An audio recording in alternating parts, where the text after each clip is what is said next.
Hey, good morning everybody. What's going on? Just time for today's YouTube video, and today's going to be a super useful topic for you guys because I promise if you fish very long, if you do this for a very long period of time, you're probably going to experience some element or some degree of that, and that is how to take care of like any type of tendonitis, tennis elbow problems that you may have. I can show you some stuff that'll help prevent that, and if you do have it, I can show you some things that'll really help it out quite a bit.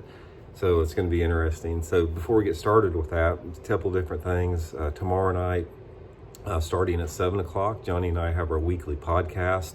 If you guys would like to tune in and be part of that, you can go on Fish the Moment Live, the new Fish the Moment Live YouTube channel, and tune into that. It's always a good time. We got lots of questions we answer, cover some really good topics.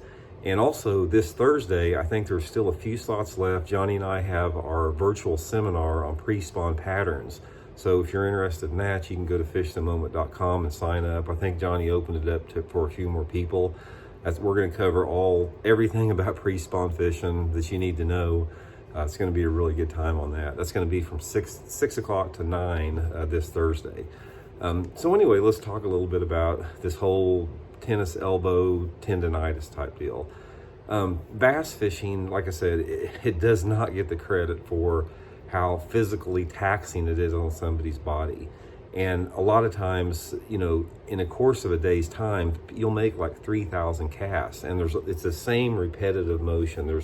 You've got a wrist motion, you've got elbow motion, you've got shoulder motion, and this stuff, you can imagine if you fish for a long period of time, 15, 20 years, how much wear and tear those tendons and joints and muscles get.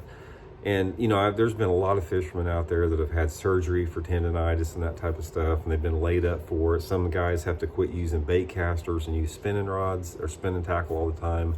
And I'm going to show you some stuff that you can really help prevent that. First of all, before I get into the specific things, let's talk about casting. One of the big things that I can suggest in casting is learn to cast two-handed. And that's one thing that I taught myself early on, is being able to be able to flip with your right hand, and then the next time flip with your left hand and cast left-handed, cast right-handed. Once you learn to be ambidextrous in your bass fishing, it takes a lot of stress off of one particular set of joints or tendons on your body. So the biggest thing that I can help you guys with, and the thing that's really helped me in my career, is learn to cast with both hands, because not only it will take a lot of that stress and strain off of your tendons and joints, it also allows you to be a lot more efficient on the water. Because if I'm going down a set of bank, I just automatically, it's like I've got muscle memory that makes me just switch back and forth left and right handed. It's easy to do, it's just a matter of practicing. So, okay, let's get into how to take care of this tendonitis deal. Like I said, it can be called tennis elbow, golfer's elbow, bursitis, tendonitis, whatever. But basically what it is, it's a problem you have where there's an extreme pain, like in this part of the muscle on your forearm. Sometimes it's right on your elbow, sometimes it's right here on the inside of your wrist, sometimes it's on the inside part of your muscle right here.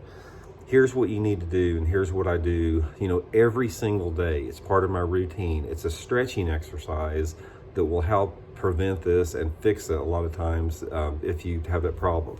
Here's the exercise I go to. First of all, put your hand straight out and pull your hand back like that.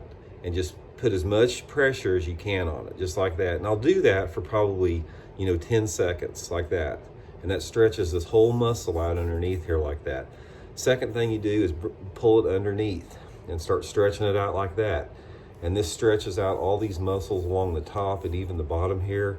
And I'll do that for like 10 seconds, back and forth. And then I'll come back again like that, again, and do this, just repeat it 2 or 3 times. And then once you do that, start turning your elbow as far as it'll go in one direction, hold it like that, and then bring it back the other direction, turn it like that, back and forth. And I do it on both hands, like that, back and forth, just back and forth, like that. And if you do this, if you make this part of your daily routine, and I'll do it sometimes, I'll do it, 3 or 4 times a day. It just feels really good. It stretches all these tendons and muscles out, keeps them super pliable. And anytime that I get some type of a little, say for example, I remember I was fishing a tournament up at Lake Champlain one time. It's been about 15 years ago. And I was fishing a jerkbait super hard for smallmouth. And I did this for a week. It's boom, boom, boom, boom like this. And I got home and man, I had a lot of problems with that. And I used those exercises for like a week solid. I did it like 10 times a day and it cleared it up pretty quick.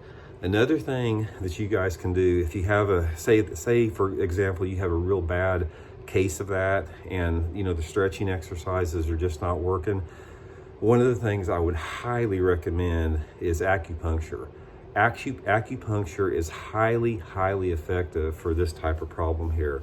There's a chiropractor here in Springfield, Missouri named Jason Martinez. I go to him anytime I've got problems. And he uses acupuncture needles wherever the issue is. And every single time within like 2 or 3 treatments, it's been taken care of. It's really, really an effective technique to treat that. So anyway, just a few just a few quick tips this morning on that. I just highly recommend beginning this stretching routine. And just like if you guys saw my video that I did yesterday on the gym, stretching for your entire body is so good. Stretching, I'm telling you guys right now, you cannot underestimate its therapeutic effect that will not only help you in every aspect of your life, but it's really gonna help you out in your fishing. Get into a stretching routine, Google some yoga postures. If you guys have a place in the town you live that offers yoga classes, get into them, because I'm telling you right now, stretching yoga, stretching your body out it'll take so many of those little aches and pains away from you just that you have day-to-day life. And especially if you start early on, it'll really help you out a lot. So anyway, that's just today's tip, off the subject from fishing a little bit, but related to fishing. And we'll be back a little bit later on, get back on those bait modifications and tips. See y'all later.